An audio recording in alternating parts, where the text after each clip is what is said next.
Namaskar sir. Namaskar ma'am. Futurist model name is maglev train. Does a train float and move at extremely high speed without wheels? Sound crazy? Well, that's where magnetic levitation comes into play. Maglev is a special type of train using magnetism. The magnets on the track and under the train repel and push the train up.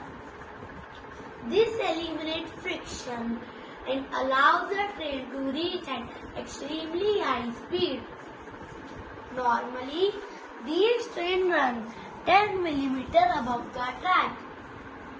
These repulsive and attractive magnetic forces drive the train forward. Benefits.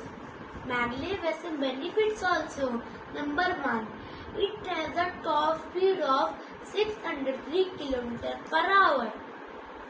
Its maintenance needs are lower. It is eco-friendly. It moves quickly and smoothly in absence of friction. It is safe even in earthquake also.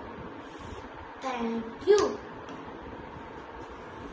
Now I will show the demo of the maglev train.